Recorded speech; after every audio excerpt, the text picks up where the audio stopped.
For advertisement, call 8125893028. Our Gmail maxtvtelugu@gmail.com. శ్రీపాదరాజం శరణం ప్రపద్యే. గత వారం 9వ అధ్యాయము మనందరం కూడా పారాయణం చేసుకున్నాము. ఈ వారం 10వ అధ్యాయంతో మేము ముందుకు వస్తున్నాను. ఈ 10వ అధ్యాయం పారాయణం చేయటం వల్ల వ్యాపార అభివృద్ధి కలుగుతుంది. వ్యాపారంలో చాలామంది ఎంతో నష్టాలు చూస్తూ ఉంటాము. వ్యాపారం పెట్టాం కానీ నిలదొక్కులేకపోతున్నాము, వ్యాపారం సరిగ్గా నడవట్లేదు, ఎన్నో ఇబ్బందులు పడుతున్నాము అంటూ ఉంటారు. దానికి ఎన్ని రకాల ప్రయత్నాలు చేసినా కూడా ఫలించట్లేదు అనుకునే వాళ్ళు ఆఖరికి గురుపాదాలే శరణ్యం, గురువునే పట్టుకోవాలి. అంతటి గురు చూపించిన మార్గం ఏదైనా ఉందంటే గురు జపము, గురువు నామస్మరణము, అలాగే గురుచరిత్ర పారాయణము. ఈ 10వ అధ్యాయం పారాయణం చేయటం వల్ల వ్యాపార అభివృద్ధి కలుగుతుంది. అందుకే అందరూ కూడా ఈ 10వ అధ్యాయము పారాయణం చేయండి. అలాగే స్వామి కృపకు పాత్రలవ్వండి. ఇక 10వ అధ్యాయంలోకి వెళ్ళిపోదాం. శ్రీ గురుచరిత్ర 10వ అధ్యాయము. శ్రీ గణేశాయ నమః, శ్రీ సరస్వతీ నమః, శ్రీ గురుభ్యో నమః. సిద్ధయోగి చెప్పినదంతా శ్రద్ధగా వింటున్నాడు నామధారకుడు. స్వామి శ్రీపాద శ్రీవల్లభులు కృష్ణా నదిలో అంతర్ధానమై వేరొక చోట మరొక అవతారం ఎత్తారని చెప్పారు కదా. అటువంటప్పుడు ఆయన గుప్త రూపంలో కురువపురంలో ఉన్నారని, ఇప్పటికీ అక్కడ తమను ప్రార్థించిన భక్తులను రక్షిస్తున్నారని కూడా చెప్పారే, అదెలా సాధ్యమో అని అడిగాడు. అప్పుడు నాయనా, శ్రీపాద స్వామి సాక్షాత్తు భగవంతుడే. భగవంతుని మహిమకు అంతులేదు. ఆయన ఏమైనా చేయగల సమర్థుడు. మొదట ఒక్కడుగా ఉన్న ఆయన తర్వాత త్రిమూర్తుల రూపం ధరించి వేరువేరు కార్యాలు చేయటం లేదా? శ్రీపాదులు ఆ త్రిమూర్తుల స్వరూపమే. ఆయన మహిమకు సంభవము అసంభవం అన్నదే లేనే లేదు. ఆయన అంతర్ధానమయ్యాక కూడా ఆ క్షేత్రంలో తమను ఆశ్రయించిన భక్తులను రక్షిస్తున్నారని తెలిపే దివ్యలీలలో ఒక దానిని చెబుతాను, విను. కాశ్యపస గోత్రికుడైన వల్లభేసుడనే బ్రాహ్మణుడు వాణిజ్యం చేసుకుని జీవిస్తూ ఉండేవాడు. అతని కుటుంబము చాలా పెద్దది.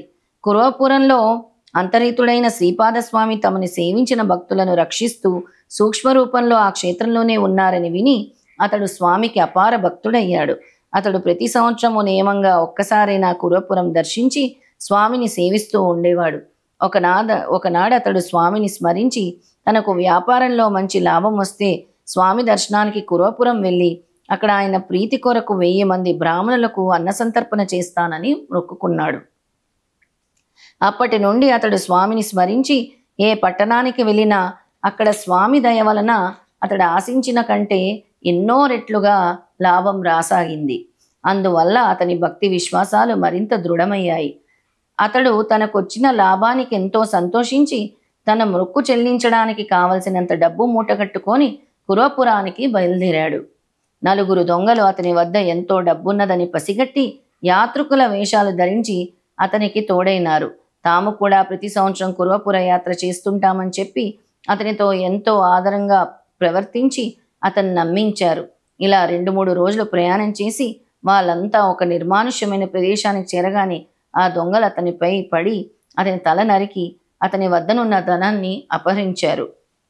తర్వాత ఆ సంగతి ఎవరికీ తెలియకుండా చేయాలని తలిచి ఆ దేహాన్ని దహనం చేయడానికి సిద్ధమయ్యారు. వల్లభేసుడు మరణించే ముందు చివరి క్షణంలో శ్రీపాద వల్లభ అని కేక పెట్టాడు. అందువలన భక్తరక్షకుడైన శ్రీపాద వల్లభులు జడలు, భస్మము, త్రిశూలము ధరించి యతి రూపంలో ఆ దొంగలకు ప్రత్యక్షమై త్రిశూలంతో వాళ్ళను పొడిచి చంపాడు. ఆ దొంగలలో ఒకడైన పాదాలపై పడి, ప్రభు, నేను దుష్టబుద్ధితో ఈ బ్రాహ్మణుల్ని వెంబడింపలేదు. నేను తెలియక వీరిని దారిలో కలిశాను. నిజానికి నేనెప్పుడూ దొంగతనం చేసి ఎరగను. సర్వసాక్షి అయిన మీరు అంతర్దృష్టితో గమనిస్తే మీకే తెలుస్తుంది. స్వామి, నన్ను క్షమించి విడిచిపెట్టవలసినది అని ఆయన్ని శరణు వేడాడు. స్వామి అతనికి అభయమిచ్చి కొంచెం విభూది ప్రసాదించి దాని వల్లభేసుని శరీరంపై చల్లి తెగిపడియున్న తలను మొండానికి అతికించమని ఆదేశించారు. అతడు అలా అతికిస్తుండగా శ్రీపాదస్వామి వల్లభేసుని శిరస్సుపై తమ అమృత దృష్టిని సారించి మరుక్షణమే అంతర్ధానమయ్యారు. వల్లభేసుడు తిరిగి బ్రతికాడు. అతనికి పూర్తి స్పృహ వచ్చేసరికి సూర్యోదయమైంది. అతని ప్రక్కన ఒక వ్యక్తి మాత్రమే ఉన్నాడు. వల్లభేసునికి అంతకు ముందు జరిగినదేమీ గుర్తులేదు. అందువలన అక్కడ చచ్చిపడి ఉన్న దొంగలను చూచి ఆశ్చర్యపడి, వీళ్ళందరూ ఎలా మరణించారు? నీ ఒక్కడివే ఎలా బ్రతికున్నావు? ఇంత జరిగినా నీ ఒక్కడివే ఇంకా ఇక్కడే ఉన్నావేమిటి అని అడిగాడు. అప్పుడు అతడు, అయ్యా, ఇప్పుడు ఒక అద్భుతమైన దైవలీల జరిగింది. మనను అనుసరించి వచ్చిన వారు దొంగలే కాని యాత్రికులు కారు. వారు నిన్ను చంపి నీ ధనమును అపహరించారు. ఇంతలో ఒక తపస్వి వచ్చి ఈ దొంగలను చంపి నిన్ను బ్రతికించారు. నీకు నన్ను కాపలాగా ఉంచి ఆయన అంతర్ధానమయ్యారు. ఆ మునీశ్వరుడు ఎవరో కాని సాక్షాత్తు పరమశివునిలా ఉన్నారు అని చెప్పాడు. ఆ మునీశ్వరుడు సాక్షాత్తు శ్రీపాద శ్రీవల్లభుడేనని తెలుసుకుని భగవంతుడైన ఆయన దర్శనం తనకు లభించినందుకు వల్లభేశుడు ఎంతో పరితపించాడు. అతడు వెంటనే అమితోత్సాహంతో ఆ ధనం తీసుకుని కురపురం చేరాడు.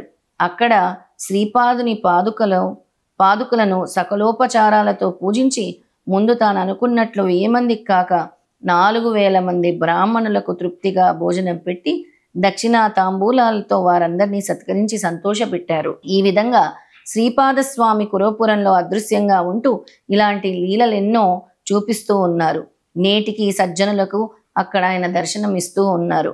అయినప్పటికీ ఆయన శ్రీ నృసింహ సరస్వతి అనే యతిగా వేరొక చోట అవతారమెత్తి లోకోద్ధారణ చేశారు. భక్తులు ఎక్కడున్నప్పటికీ శ్రీపాద స్మరణ చేస్తే చాలు, వారికి స్వామి అభిష్టాలన్నీ ఇచ్చి రక్షిస్తారు. అట్టి స్మరణకు అనుగుణమైన నామము తరతరాలుగా ఇలా ఉన్నది అన్నారు సిద్ధముని. అదే దిగంబర దిగంబర శ్రీపాదవల్లభ దిగంబర, దిగంబర దిగంబర అవధూత చింతన దిగంబర అని ఈ అధ్యాయంతో ముగించారు. శ్రీ దత్తాయ గురువే నమః, శ్రీపాద శ్రీవల్లభాయ నమః, శ్రీ నృసింహ సరస్వతి నమః. చూశారు కదండి, ఎవరైతే భక్తి విశ్వాసాలతో స్వామి ఉన్నారు అని మనస వాచ కర్మన విశ్వసిస్తున్నారో, స్వామి నేనున్నాను అని నిరూపించి యతీశ్వరుడు రూపంలో ఆయన్ని వల్లభేశుడిని అంతం చేసిన దొంగల్ని స్వామి కఠినంగా శిక్షించి వాళ్ళ ప్రాణాలని త్రిశూలంతో తీసి మరి వల్లభేశుడనే భక్తుడిని కాపాడి తిరిగి ఆయుష్నిచ్చారు. అందుకే ఎక్కడైతే స్మరణ ఉంటుందో, ఎక్కడైతే మనసా వాచ కర్మన భక్తి శ్రద్ధలు ఉంటాయో అక్కడే నేను ఉంటాను అని శ్రీపాద వల్లభులు ఎప్పుడూ చెప్తూ ఉంటారు. తన భక్తుల్ని ఎల్లవేళలా రక్షిస్తూ ఉంటారు. అలా శ్రీపాదుల వారు ఎల్లప్పుడూ కరుణా కటాక్షాలు మనపై కురిపించాలని కోరుకుంటూ ఓం శ్రీ గురుదేవ దత్త.